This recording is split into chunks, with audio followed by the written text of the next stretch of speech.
Sagitogumpa Dukpastan Zimene Ayakula Onlabo Kamlebu Alua Leropa It's almost 2 months that ndinene kani imveke ponse papita 2 months chichitire kuti telefoni yanga polisi safuna kuibweza ayi ndefunso ndakuti chifukwa chana polisi ali interested ndi foni ya ine why funso limene ndi funso lina lake kwambiri.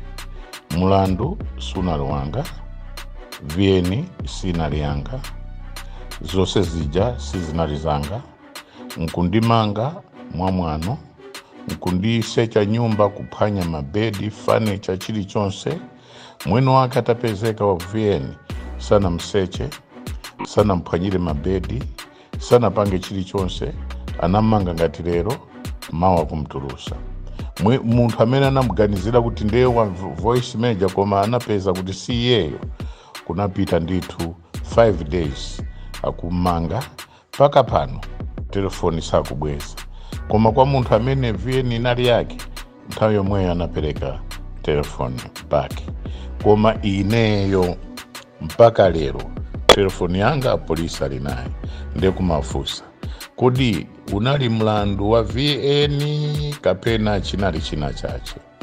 Ndiponso mawu amene wawa ndikufusa ndinu a Inspector General Police, kodi zimene munandimangira nda polisi anu unali mlandu wa VN kapena pali china chache chimene mukubisa, kapena ineyo munandimvapo kuti ndikufuna kutenga boma mwaupando, kapena mnamvapo kuti ineyo pali china chachi, kapena ndofuna kuti ndo achite chipongwe wa president, kapena mnamvapo nkhani imeneyo, kapena mkuzowa kuti kapena ndili ndi nkhani imeneyo, kapena mkufuna kuti mnene kuti ndi treason. Chifukwa munthu amene zonsezo alibe nazo ntchito.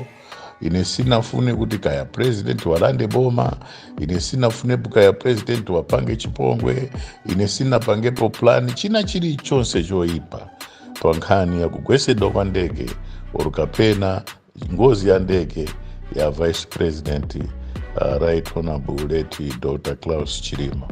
Ndiponso 2 naneso nachita kumvera nkhani wina undiimbira telefoni, and after a day or so, because I did not know kuti kuli ngozi ya ndege, koma zonsezo zili pa mutu wa ineyo, ndiye ndikufusa kodi nkhani yake ndi yomweyo kapena nkhani ina ngati zimene ndanenapo.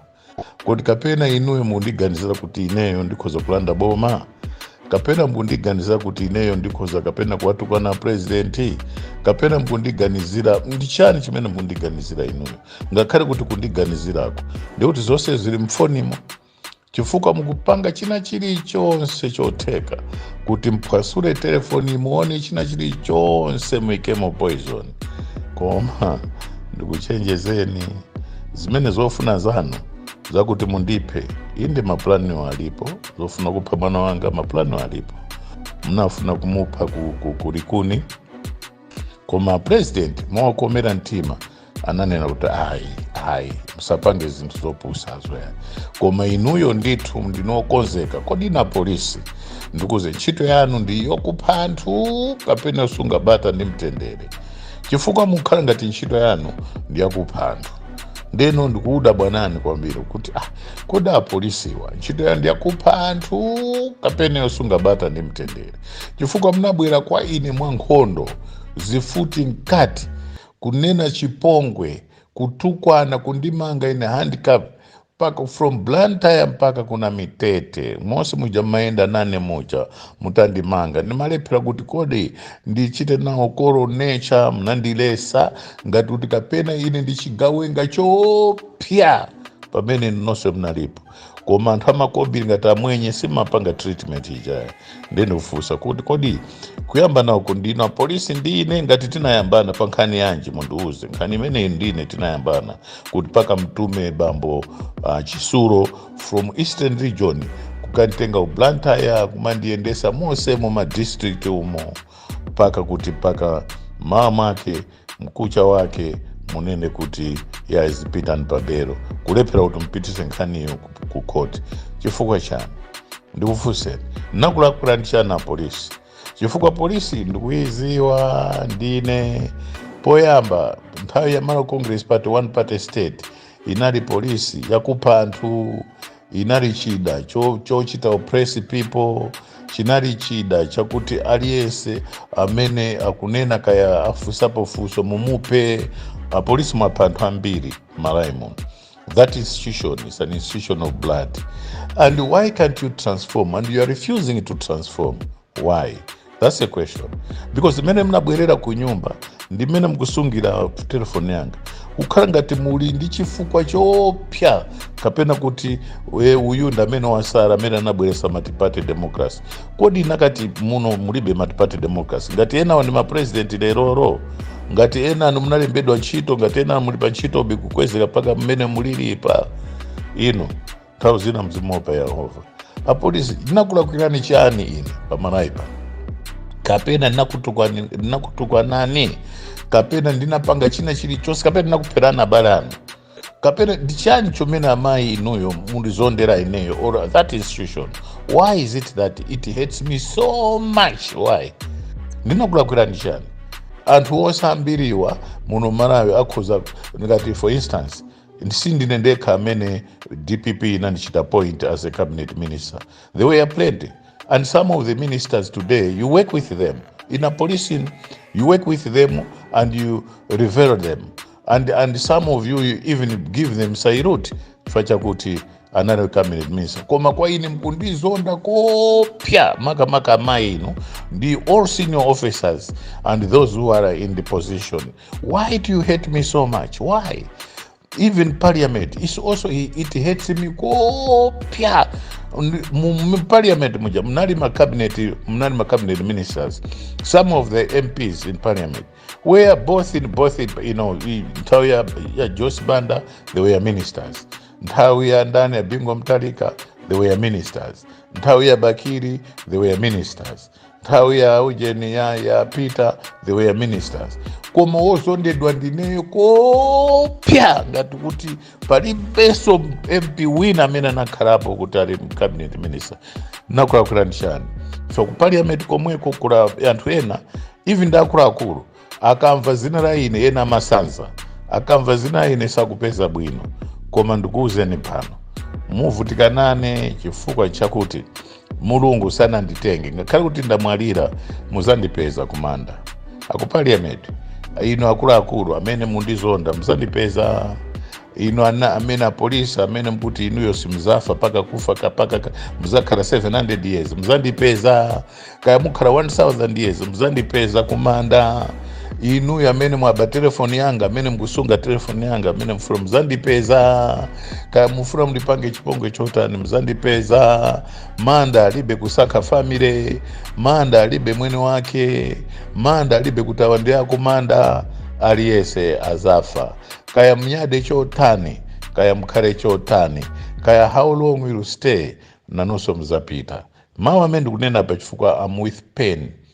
Nditu is with heavy pain kuti ndikunena maungata amene wawo chifukwa chimene mkusungira telefoni yanga ndichani, chimene munkandimangira ndichani, munduuze au parliament chimene mmakondwa kwambiri ino ndakulakwirani ineyo ndichani.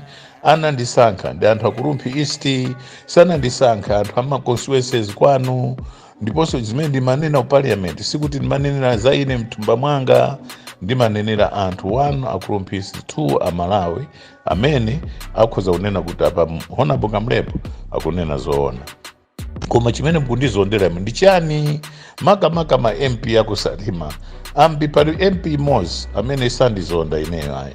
Koma wonse ambiriwa ndi akupanga even mpandu uja okuti afuna paka ndiphe kudeza kuli wina wakenso.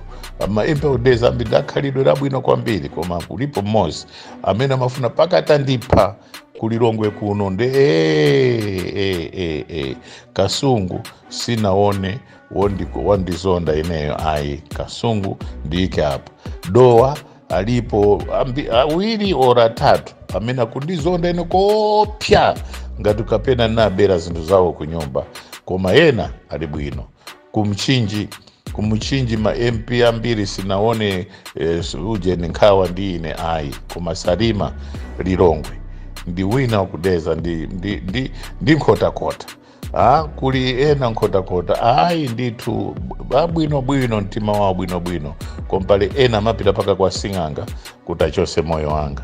Sono ndichoke apa pano pa Central Region kunchewu kulibe wondizonda kunchewu. Zomba kulibe wondizonda. Blantyre ngati alipo kapena ndi mmodzi ora awiri koma kulibe wondizonda ndithu. Kumulanje kulibe, kutyoro kulibe, Chikwawa alipo kapena mmodzi ora awiri koma ambiri sandizonda. Kuchikwawa aliko enda, kumusanje kulibe uyo utangandizonda eneyo. Kupharombe kulibe otandizonda eneyo. Kuzomba kulibe otandizonda eneyo. Kumachinga alipo mmodzi koma nayenso ndimamukayikira komabe kulibe ondizonda. Kumangochi kulibe ondizonda alipo mmodzi amene samafuna kuti aonesere ndimuso ndimamziwa bwino kwambiri koma ambiri alipo awiri kumangochi koma the rest they don't hate me. Ndatha ku Southern Region. Ku Central kumwanza ndechisimu alipo bora winayo akundikondako facha kuti tachoka kutali koma winayo akuyeseso mpaka ine ndife. Kumneno kulibe ondizonda. Ndichoke hapo ine ndibwere sopano ku Northern Region kumene ndikuchoka Nkatabe awufuna mpaka nditafa mawa. Muzimba alimu angapo amene sakundifuna zabwino. Kurumpi Kurumpi ndakunena mawa ndikuziwa chimene ndikunena. Kukalonga maybe mmodzi ora awiri koma the rest Kuchitipa aliko atatu amene sakundifuna zabwino. Ndi ama MP awawo mumzimba ndi alipo amene sakundifuna zabwino. Awukhala ngati parliament ija ndi yawo. Parliament ija anachita ubadwa nawo kwa makolo awo. Parliament ija ndi parliament imene zafera momo ndiponso kumwamba zapitaso ukakhala chimozimozi imene alili ku parliament moja. Ndeno izozo ndisiye ndiyikapo. So pano m'Malawi muno mabedwa 3 trillion kwacha. Ndrama izi tikuziwa amene abandanga ndani. Ndrama zimene tikuziwa ma ministers and some of them who are involved. We know them. We know some of the officials that are involved in plundering this 3 million kwacha. Ubwino wako wakuti tukuziwa ndrama ili yonse mene yapita. All the accounts kumene zili ndramas. All the projects in their names, in their relatives. Aliyense kumene abisa kwina kulikonse, we know them. And we know all these projects. Ndeno ndikuuzeni pano. Mukhala pambarambanda, lizakuululani, maina ano aliyense azamva. Ndiponso I'm ready to die for that because you'll be known by each and every Malawian. This is why maybe the police has a party to eat kuti andipe. The police has a party to eat. Maybe kuti they want to kill my son, but most of the majority amena ufuna kupha mwana wanga si kuti ali ku police ayi. Police ngati aliko kapena aliko mmodzi ora atatu they infiltrated the police, but the majority are those who hate him.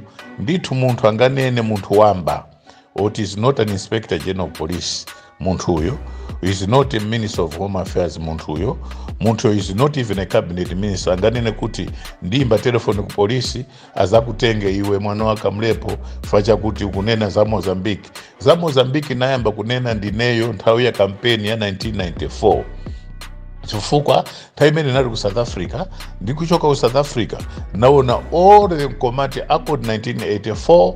I was in South Africa and I saved those people umene ndimagwira ntchito akani sindingakuululireni mwene nagwira ntchito. I went when they were signing Nkomati Accord between the places kunali Swaziland, South Africa and Mozambique. The fail, we were there as ushers kuchikumikira kumapirika za kudya. So I know what happened. And I brought up that issue, and it was all over.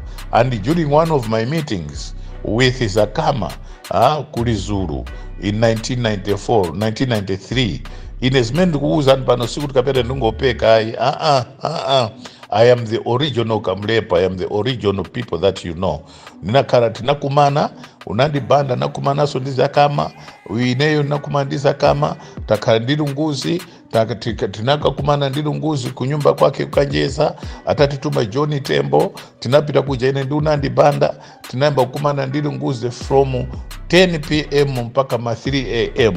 and from that 3 a.m. we had to go back to Chayamba to brief Tembo about those discussions that we had with Lunguzi. Then from there, the discussion that we had with Zakama, Palizuru, I cannot disclose the place. We were there for 5 hours to Kambirana. I don't want to come here today and reveal the state secret. No, because I have to respect. Once you give an oath, you have to respect that oath. When you give that oath, you don't know, Kuti, you're protecting the government, you're protecting governments, you're protecting the order of the day. Nde ndikuona ngati anthu ena kapena kuyesa kuti Kamlepo amene kunena pano kapena ndi Kamlepo wina. I am the Kamlepo that was there. I am the Kamlepo that is here. I am the Kamlepo that is still living. Ndeno ndikukuuzani pano fambiri niyo simukuziwa chimene chikupangika muno mmene timati mubwere matipate simuziwa how we started and what is it that motivated us to start multi-party democracy. Why if we were operating from South Africa? Why? Zosezo simukuziwa mangoona kungo udya mungoona kungo kara koma simukuziwa kuti chikuje nchupanga ni chana kusalima komweko ina amene mundizonda kuti 3 places that kuti inuyo simukuziwa and I cannot disclose what is there koma nonse mungo kara. For the other 4th place imene is very deadly inuyo simukuziwa and simukuziwa why kusalima kuli mabarracks awiri, why kusalimako what it is today. So when we say these things, we want to maintain peace, law and order. We want to preserve our Malawi. We don't want it just to be stupid and when you're angry, then you start talking stupid things. No. We want to maintain peace, law and order. We want to preserve our country. We want to respect our country. We want to respect the multi-party democracy that is there. Ndipo makala yena antinke nao sakuziwa china chilichonse ndakuyamba kumaopyeza kaichani chilichonse chimene mtapange. Just know kuti it will come back to me. Even if I'm late, ananga aziwa akuziwa china chochwa mwana amene kumuziwa ndi imodzi yekho masumkuwaziwa ena amene nthawi zina makhala nawo interact sumuziwa kuti mwana ndo andani. Ayi ndeno ndikuchenjezeni kwambiri makamaka amene makhala careless thinking kuti whatever that you are discussing about eliminating others you actually preserve that. No, it will come to pass. It will be known. There's no secret under the sun. My appeal to you, let us maintain peace, law and order. Let us love one another. Let us have a unity of purpose. Development is what we are looking for. We should not be looking at the division of tribes. For Enanamulipano, Panopo, your survival is still stealing 3 trillion mene mwaibai. Mukugawana and mukugawana tukuziwa kumene ndama zose zikulowera mukuchosa ndrama nditu mabanki zikulowera mwanumo mukabisa ndramazo. We know them. We know them. We know them. We know all the movements. We know all where you are getting your money from. We know how you are spending it. We know where you have hidden it. We know what you are doing with it. And we know your preparations. Even next year, general elections, let us maintain peace. Let us, all of us, respect the Constitution. Let all of us preserve the Constitution. Let all of us be and be and be and be, I repeat this, and be the respecter of our Constitution and our values. Ndati be kambiri chifukwa ndikuziwa zimene zikuchitika. Malawi Electoral Commission, my appeal, chonde pangani chisankho mosa kondera mosa opa as professional as you are, our respect is there.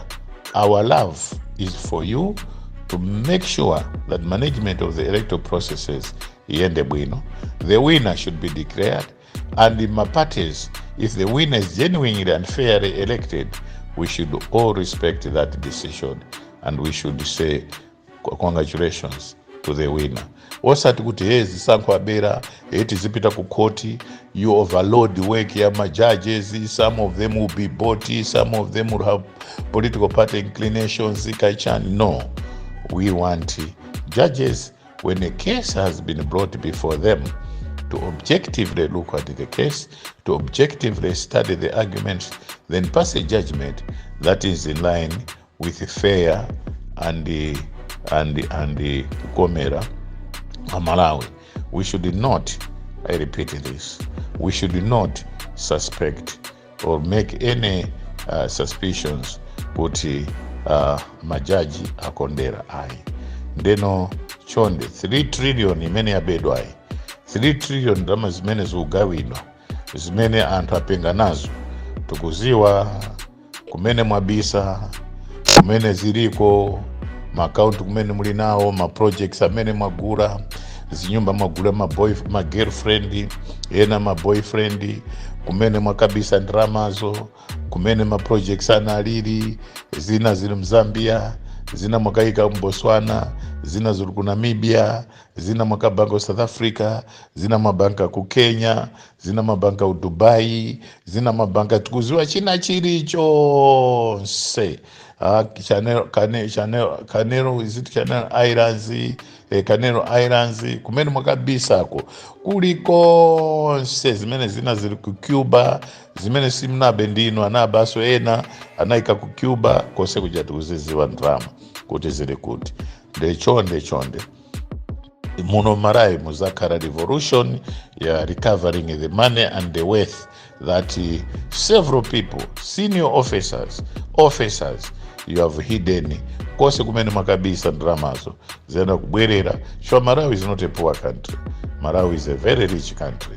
Koma chifacha kuti muyamba munthu amene nakusungirani ulemu nali chete mwangoyang'ana kuti ayi nthawi yawo yakwana. Koma why kundizuza choncho? Why you hate me so much? Why are police you hate me so much? Why in your parliament? Why you hate me so much? Why? Nakula nchani? Was it wrong for the people of Rumpi East to elect me as their representative? Was it wrong? Do you have to tell the people of Rumpi, you members of parliament, some of you who were elected, some of you were elected in your own constituencies, do you have to tell the members of my constituency to say, no, don't elect this one, but your constituency should say, you constituency elect me? No. Aliyense amasakhidwa ochoka kwawo ndesiyani zopusa zauti muzonde mzanu amene chifacha kuti anthu akwawo amusankha. Chonde siyani zopusazo, siyani zopusazo. Ngati mfuna kudya mudye mukhute bwinobwino, musaze nazo zima sausages zo zima sandwich zimene mkudyazo. Koma don't hate anybody because I love you all. I don't hate anybody in parliament. I don't hate kutika ndani because I know the people of your constituency elected you, and I've got to respect the choice of your constituencies. Kutanako sankani panopo ena mwaini chifacha kuti mkulandira government contracts, mwabandrama za boma, mukupasana ndrama za boma ngati mupasana nthochi. Chifacha cha mkunizonda ineyo, leave me alone. If I'm poor, let me be poor. If I'm nobody, let me be nobody. If I'm smelling, let me be smelling. But it has nothing to do with you. Chwa inuyo simkunuka, inuyo you are rich, inuyo kandichani, kandi otani muwaone kandi chotani, be like that. But don't, because you are not my God. You are not my God. You are not my creator.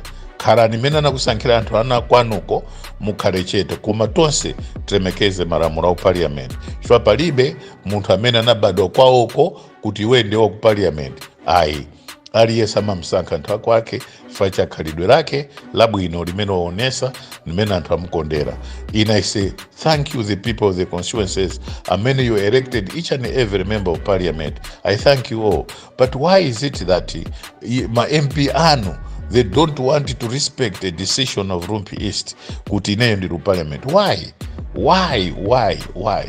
Why are they not respecting the decision of the people of Rumpi that during this time I am a member of parliament? Ngati kaichaka chama wakasankha wina, we should also respect that one amene akamsankha. Koma chifukwa chani inuyo mukundizonda ineyo so much pamene kwanuko nakosa anausankhani ineyo ndikuwayamika anthu akwanuko kuti anachita bwino kusankhani inuyo. Koma chifukwa chani inuyo chimtima chani ndibve nkhope vanovo ndibve maganizo vanovo ipa mukundizonda ineyo chifukwa chani? Nakudiyerani chani? Napita constituency kwanu kuti kapena ndikakuchite ndikampeni? Ayi. Napita constituency kwanu kapena ndikanene zo? Ayi. Why you are intervening? Why are you not happy with the decision of the people of Rumpit to elect me as a member as their member of parliament? Ndibweraso ndi mawu ambiri amene ndibwera nawonso ndikapeza nthawi yochita rekodi. Koma 3 trillion imene mwabayo tikuiziwa, 3 trillion imene mwagawanirana tikuziziwa, zimene mkupanga tikuziziwa, kumene mkubisa tikukuziwa, ma investments amene mwapanga tikuwaziwa, ana amene mwagayira yena ali ku India mkubisa ndrama tikuziziwa, ana amene mwapitisa masukulu tikuwaziwa, zizukuru zanu zimene mwazipasa uje tikuziziwa, chimanga chimene magawa usiku certain constituencies, chakudya chimene mkwagawira, ndrama zimene mkugawa household, each household 950 ena 1 million kwacha mkwapasa after 2 months tikuziziwa, anthu amene analandirawo tikuwaziwa, mamadera amene kuli anthuwo tikuwaziwa, zonse zimene mkupanga tikuziziwa. Ndi mawu amene wawa ndiyimira apa kwa lero, koma mumva zambiri kumene tikupitako. Zikomo kwambiri Malawi zikawa ndiye inu amene mmatsatira channel chimene cha Dziwo Online TV, tapanga comment, kupanga like, ndi kupanga share post imeneyi. Zikomo kwambiri kwina kulikonse kumene inu muli.